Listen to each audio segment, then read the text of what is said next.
Welcome back to the show, everybody. The market is responding to the possible approval of BlackRock's spot Bitcoin ETF. XRP up 10% in the last 24 hours and over 18% on the 7-day. We got that. Geopolitical shifts are happening fast. Ripple partners successful proofs of concept of a universal digital payment network. Oh my goodness. US dollar roll is in jeopardy. How about somebody roll that beautiful intro?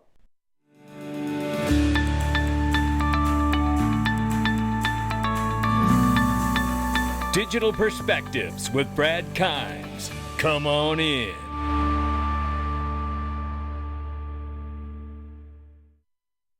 Welcome back to the show. You can follow us on Twitter and YouTube for exclusive content. Right now, $1.33 trillion market cap for cryptocurrency. Good morning. I love to smell a crypto in the morning, ladies and gentlemen. We are up 10.2% on the market as a whole. 34,700 plus for Bitcoin. It was over 35,000 not long ago. Up 13.5 on the 24-hour, up 22+% on the 7-day. Ethereum responding in kind, 1850 now and change, up 10.5 on the 24-hour, 16.7 on the 7-day. Tether market cap's 84.3 billion plus. XRP is 58 cents, currently 9.8% on the 24-hour. We're up and up by 18.1% on the 7-day. Don't let it stop. Let's take a look at this. Whoa! There we go. Yeah, 58 cents on Fiat Link right here. Look at look at this. Look at the movement and where the buys are happening right now. Who's upset about it? Not me. But let me tell you something. I have often made the comparison that I am like a farmer, and in a bear market, in a winter, that's a planting season for me as an investor. And that's what I've been doing. I've been turning the ground over. You guys know what I've been doing. I've been putting seeds in the ground, dollar cost average in this market. Today is not a day to buy for me. Today is a day for me to appreciate the harvest that I have in the ground, right? Today is a day for me to be proud of the fact that no matter how cold this winter has been, that I continue to plant. I continue to break new ground. That's what I'm doing today, is honoring that. And in correlation to seeing the positive action in this market, don't think I'm done. I'm going to Miles Franklin today, and I'm going to tell you what to do. I've been telling you to call the number, but this is what I want you to do instead, because I know some people said they're busy and they can't get a hold of them. I want you to email info@milesfranklin.com. info@milesfranklin.com for the best prices on gold and silver, physical, in your hands. And here's what I know to tell you. In the subject box, you're going to put dig gold, D-I-G gold. This is going to get you the best prices possible right here with Miles Franklin. They've got some of their silver right now just $2 over spot. You can't beat it. And I tell you, and what a time to pick up on some gold. And if you want to get it on your card so you can spend it like cash, have your own alternative to banking, you can do it with Glint, baby. Yeah, that's what you can do. Yeah, get your physically allocated gold on your phone and then spend it through your MasterCard debit card. This is the moment for that, while I'm appreciating what's going on with the market in here. That's what I'm looking at. I'm looking at being spread out because there's some geopolitical events, ladies and gentlemen, we cannot turn a blind eye to. We cannot act like or ignore these things happening. We can't turn away from them. We can't afford to do those things. So here we see BRICS is now richer than the G7 countries. This is a big deal. We also know that in January, we're supposed to see United Arab Emirates, Saudi Arabia, and Iran join BRICS coalition, which will put the oil production at 80% for the world inside of BRICS. Now, tell me that there isn't power inside of that. Meanwhile, what we are seeing is U.S. Treasuries being sold off by the BRICS trio, China, India, and Brazil in just 1 month. $18.5 billion worth. Then there's this. China has reduced their personal holdings of U.S. Treasuries to $805 billion, and the U.S. reverse repo has fallen to $1.15 trillion. Funny how that works. All of these things are not mutually exclusive to themselves. Now, outside of United Arab Emirates that I mentioned, outside of Saudi Arabia, who has the petrodollar agreement with the United States, and Iran, all oil producers joining, 39 total countries are ready to join BRICS in 2024. Amalay says, rest in peace, US dollar. Hello, BRICS coin and the XRP bridge currency. I say that something like that is coming, but I think there will be time before it unfolds, possibly. But we don't know. See, the thing is that in history past, there is a long transition between reserve currencies. However, today we have the technical ability and all the technology to do something in a very swift way if there is a collaboration and cooperation amongst the world stage. That is something we cannot turn a blind eye to. I remind everybody right now in this quick moment of this. Brian Brooks, the former head of Office of Comptroller of Currency for the United States of America, said 20 years ago we had 73% dominance over the other reserve currencies of the world. Currently, it's at 58%.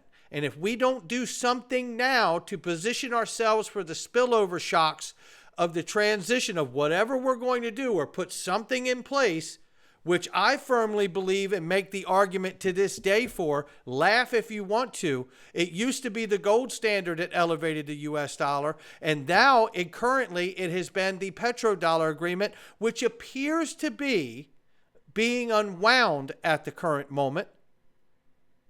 There is no exclusivity. You're going to see evidence of that here in a second. But the reality is you need something to underpin the elevated status of the digital dollar. I think in combination, if you get the integrity and characteristics design of a digital dollar proper that respects the right to privacy, you can make it more desirable to hold that digital dollar around the countries of the world than any other digital dollar that will exist on the planet. How are you going to create that confidence, not just outside of the design and integrity of the design of the asset, where the right to privacy is built in? I'll tell you how.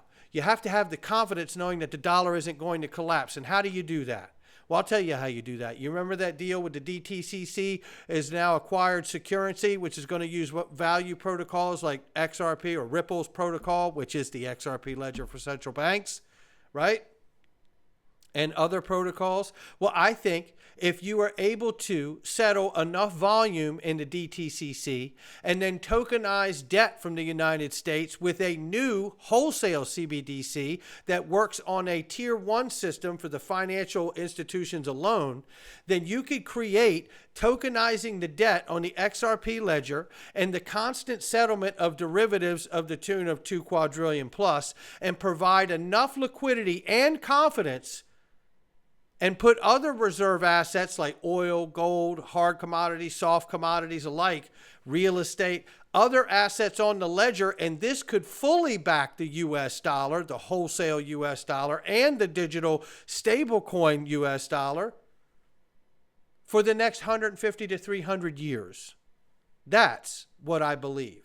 And they don't have to do it, but that's what I believe the next step is. And you wouldn't have to be beholden to countries like the OPEC oil producers for the mutual exclusive agreement of trading all oil in US dollars, which is now being unwound. Shanghai oil gas exchanges settle first cross-border trade in EU yuan. There you have that. And BRICS Pay, I'm not going to play this whole demo, but I want to get right here. Let me do this, where you can see Alipay and RuPay. Now we know Alipay partner Tranglo integrates Ripple's cross-border payments. There's a bridge. There's an indirect connection. We need to stay aware of that. Then there's this. I want to play this. Is Susan Friedman, head of Ripple policy, talking with the Digital Pound Foundation about helping them, in fact, release a CBDC. Take a quick listen. No, absolutely. I mean, we see digital currencies and central bank digital currencies as a natural evolution of how people, individuals, and countries exchange value. Our existing currencies were created in a much less globalized world. We think CBDCs can offer the same protections afforded to fiat currencies, bound by the regulations and laws of each country's. most countries that are exploring CBDCs currently are looking to solve specific domestic challenges. But ultimately, we think that each country is going to have to implement a holistic strategy in order to allow their CBDC to interact with global markets efficiently and ensure that they can scale and evolve to meet future requirements. Ultimately, we think that central banks, as they work on their individual projects, will need to come together to agree on some common standards and protocols that will enable interoperability. And we think that they can do this while drawing on the knowledge and infrastructure that the private sector has to offer to accelerate these initiatives. But we're excited by what we're seeing, I think, on a global scale. No doubt about it. And shout out to Susan Friedman and all the work she's doing for Ripple and the Digital Pound Foundation. Then we learned this: Standard Chartered Bank Ventures and Deutsche Bank have successfully conducted a universal digital payments network proof of concept facilitating real-time transactions between USDC and Euro stablecoin. Oh boy, this is interesting. You know, this is a universal digital payments network. I'm not going to read the article. I've already been through it. But what I want to show you out of this is Standard Chartered, as a reminder, not everybody knows or been in the space long enough to know. Standard Chartered has announced in 2016 that it has made a strategic investment in Ripple, a leading distributed ledger company. This investment will further accelerate the bank's digitalization agenda in the area of distributed ledger technology as it explores new ways of adding value to its clients and the industry. Now we're left to wonder if Ripple's technology is in fact a part of the Universal Digital Payments Network. Oh, it's getting interesting. I'm loving this. And let's not forget the political winds that are shifting here like tectonic plates rather than winds these days. Find this clip and what it feels like today to hear it. Here's David Schwartz. Things out of the Fed. The United States has geopolitical issues with the popularity of the dollar. And if well, that's an understatement of what we know today. United States has geopolitical issues with the way they feel about the dollar. Look at everything that I just showed you.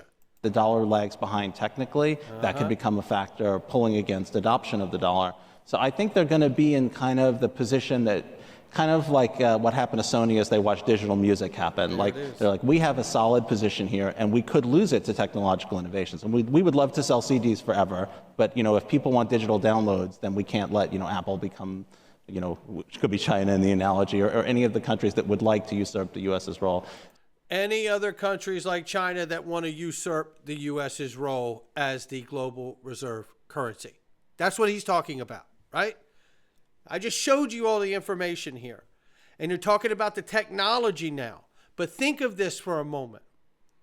Standard Chartered's just tested the Universal Digital Payment Network with USDC coin, right? With USDC coin. Now, this is interesting because we see USDC as a retail stablecoin, Circle, backed by Goldman Sachs.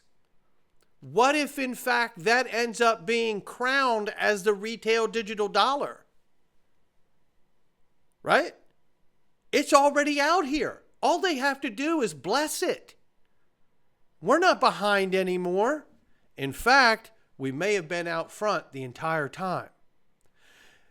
The point is that they're going to have to hold this to a heightened prudential regulation if they, in fact, bless the USDC to be the retail front-facing digital dollar.